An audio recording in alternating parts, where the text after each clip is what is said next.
You know the feeling, right? You've got this mountain of stuff to do, a deadline that's getting way too close, and just zero desire to even start.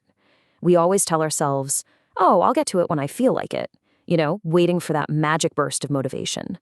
But what if that's the very reason we never actually get started? I mean, does this look familiar? That to-do list is just staring you down. You know exactly what you need to do, but you're frozen.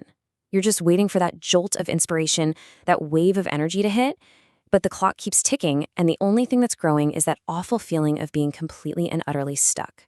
Hey, it's not just you. This feeling, this paralysis, it actually has a name. It's called the motivation trap. And it's this super common but totally flawed belief that we need to feel inspired before we can do anything. So we sit there and we wait for the feeling to show up, not realizing the trap is designed to keep us waiting pretty much forever. It's the very thing that's holding us back. So how in the world do we get out of this trap? Well, it all starts by flipping one single tiny switch in our minds. We're about to dive into the real secret of productivity, and trust me, it's a complete 180 from what most of us have been taught to believe. Okay, right here.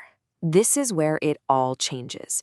The myth we've all been living by is that motivation comes first, and then we take action. But the reality, the way our brains are actually wired, it's the exact opposite. Action is what creates motivation. Action is the spark. It's the thing that lights the fire, not the other way around. This powerful idea is called the motivation work cycle. And it's pretty simple, really. When you take one small action, literally any action, it gives you this tiny feeling of progress. And guess what? That feeling of progress is the motivation you were waiting for all along. It then fuels your next action. And just like that, you've kicked off this awesome self-reinforcing loop. That all makes sense in theory, right? But how do you start the cycle when your energy tank is on absolute zero? Well, the key is to start ridiculously small. We're going to call it the 1-minute engine. And this is where the whole strategy is just so brilliant, because the solution is it's deceptively simple. This is what we call the honestly easy twist. This isn't about finding some superhuman willpower. No, it's about lowering the bar so low that you can't possibly fail. The key to getting your engine started is just a single minute. That is your entire commitment. That's it. Can you work on that massive project for just 60 seconds? Can you write just one sentence of that report? Yeah, of course you can. The barrier to entry is basically gone. Now this is a really important mental shift. You have to reframe the goal. You are not trying to finish the task. You're not even trying to make big progress. Your only objective is to start and to keep going for one single minute.